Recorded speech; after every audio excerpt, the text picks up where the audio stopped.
Ya, Assalamualaikum warahmatullahi wabarakatuh. Ya, kita melanjutkan materi kita yaitu air ketuban. Air ketuban ini merupakan bisa dikatakan ya hasil ketiga ya hasil konsepsi ketiga yang eh, berperan sangat penting ya. Hasil konsepsi kalau kita bisa lihat satu pertama adalah janin, yang kedua adalah plasenta, kemudian yang ketiga adalah air ketuban ya. Jadi air ketuban ini kalau kita istilah yang lain yang kita pakai adalah amnion ya. Jadi kalau air ketuban ini istilah baratnya amniotic fluid ya, fluid cairan ya. Jadi ketuban, ya kita lihat dulu ketuban adalah kulitnya, adalah suatu membran, suatu jaringan tipis ya yang membungkus janin, membungkus fetus ya, termasuk golongan membran ekstra embrional di luar janin ya.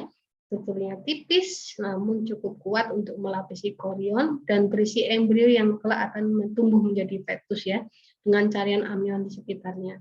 Jadi amnion ketuban namanya amnion ya, amnion ya. Jadi kalau kita lihat ada selaput ketuban ada dua, yaitu ada amnion dan ada korion. Kalau amnion ini dia lebih kuat daripada korion, jaringannya lebih tebal ya, lebih lebih elastis, lebih kuat, tidak mudah robek ya. Ya. Korion ini membran eksternalnya berwarna putih ya, terdiri fibril yang berhubungan dengan residua kapsularis ya. Kalau korion ini lebih rapuh. Lebih rapuh ini berarti membuat kalau nanti dalam proses persalinan ini bisa menyebabkan korion ini tertinggal di dalam ya.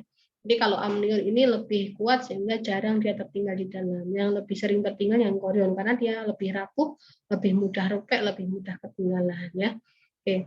Jadi kalau kita dengar istilah misalnya memecahkan air ketuban, memecahkan kulit ketuban, itu namanya yang kita pecahkan adalah amnion, ya amnion. Ya, jadi amnion adalah selaput ketuban yang lebih kuat, ya, lebih kuat dibandingkan yang korion. Ya, selaput ketuban ini di dalamnya dia akan mengandung air ketuban. Jadi kalau kita lihat strukturnya, bayangkan seperti balon ya, balonnya itu adalah amnion.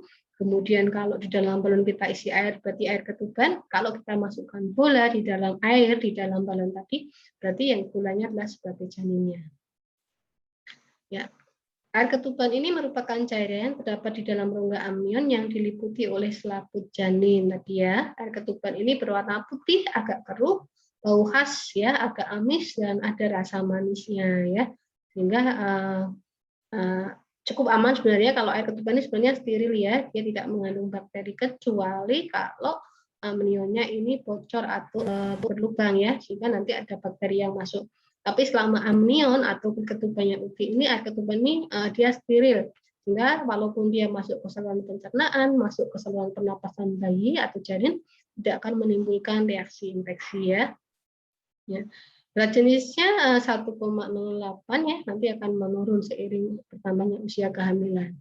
Untuk komposisi air ketuban ini 98% berisi air ya, misalnya terdiri asam garam anorganik ya, serta ada bahan organik ya, dan jika diteliti secara benar terdapat lanugo ya, rambut-rambut halus ya dari kulit bayi gitu ya.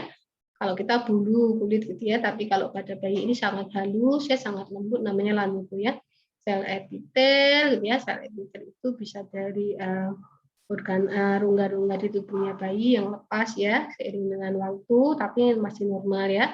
Kemudian vernik gaseosa ya, jadi bayi lahir nanti kulitnya akan dilapisi oleh lemak-lemak putih. Lah lemaknya ini kadang di dalam rahim ini sudah mulai lepas ya. Ya.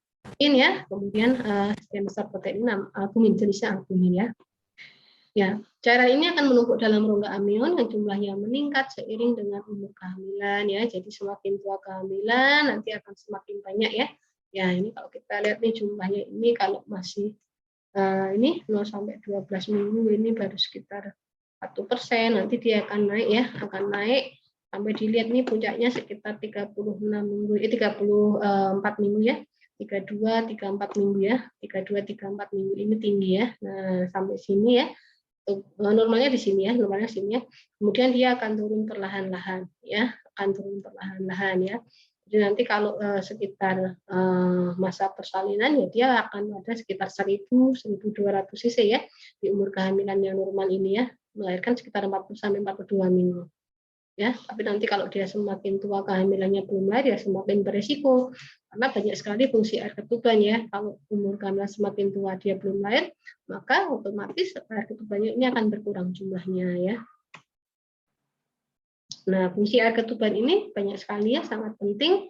Yang pertama sebagai pelindung menahan janin dari trauma akibat benturannya. Jadi kalau misalnya ada kontraksi otot rahim ya, kan pada akhir-akhir umur kehamilan itu kan ada kontraksi rahim kecil ya, Braxton Hicks ya. Itu nanti kontraksinya tidak langsung menekan ke tali pusat, tidak langsung menekan ke badan bayi ya. Nah, atau kalau ibunya misalnya jatuh gitu ya, maka tidak langsung terjadi benturan ke bayi. Sama seperti motor ya, ini istilahnya disebut sebagai shock absorber, peredam benturan ya. Oke. Kemudian melindungi dan mencegah tali pusat dari keringan ya. Oke. Melindungi ya, jadi dengan adanya air ketuban ini sebagai nutrisi ya, menjaga kelembatan tali pusat. Karena tali pusat ini penting banget ya, karena dia mengalirkan kan dari sirkulasi uteroplasenter ya, darah bersih dari ibu, darah kayak oksigen, darah kayak HB, darah kaya nutrisi, enzim, hormon dari ibu ke janin, dan dia juga akan mengalirkan sisa-sisa metabolisme dari janin ke ibu seperti karbon dioksida, kemudian bilirubin, kemudian ada nitrogen gitu ya. Ya.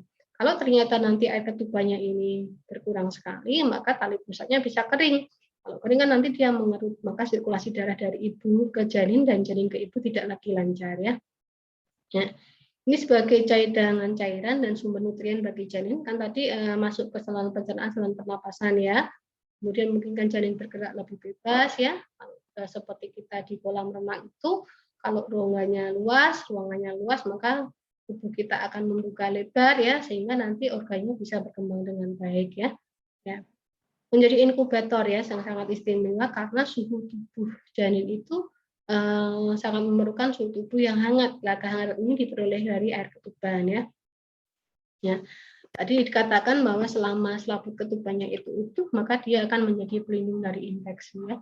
Maka kalau ibu hamil misalnya ada ketubannya, kita curigai bocor, kita curigai pecah, harus segera mendapatkan pertolongan ya, pemberian obat anti infeksi ya oleh dokter ya. Ya, pada waktu persalinan air ketuban dapat meratakan tekanan atau kontrasi dalam rahim sehingga leher rahim membuka. Jadi idealnya ketuban ini pecah menjelang kelahiran bayi ya, sehingga kita mendapatkan bantuan kekuatan ya dari tekanan air ketuban ini bisa menekan mulut rahim ya, sehingga mulut rahimnya atau serviknya atau porsinya lebih cepat membuka ya. Kemudian dan saat kantong ketuban pecah ya, saat ketubannya pecah ini akan membersihkan jalan lahir, kemudian menjadi pelicin juga ya, sehingga bayinya tidak terlalu susah untuk melewati panggul kita ya, lebih mudah melewati vagina kita ya. Pada saat kehamilan saya juga gunakan untuk mendeteksi kelainan dalam janin ya, ini kelainan kromosom, jadi kita mengambil sedikit air ketuban, disampling ya, nanti dengan dokter ya, nanti namanya ini amniosintesis ya, amniosintesis, jadi kita mengambil sebagian air ketuban, kemudian dicek laboratorium bagaimana adakah menunjukkan kelainan kromosom ya, kelainan perkembangan pada janin ya. Ya, karena kandungan lemak pada air ketuban dapat menjadi penanda janin sudah matang atau lewat waktu ya. Itu juga dengan amniosintesis tadi ya. Nah, ini tadi ya. Ya, bersihkan jalan lahir ya. Ketika ketuban pecah dengan cara steril ini akan mengalir dalam vagina ya. Jadi tadi membilas ya. Mencegah perekatan janin dengan amnion, jadi ada jarak antara badan janin dengan kulit ketuban ya. Terlalu lekat pada bayi yang air ketubannya dikit nanti bisa mengganggu perkembangan janinnya. Menambah suplai cairan janin dengan cara ditelan atau diminum, kemudian dikeluarkan melalui kencing janin. Ya. Demikian penjelasan mengenai air ketuban ya. Silakan jika ada pertanyaan bisa disampaikan ya. Terima kasih. Wassalamualaikum warahmatullahi wabarakatuh.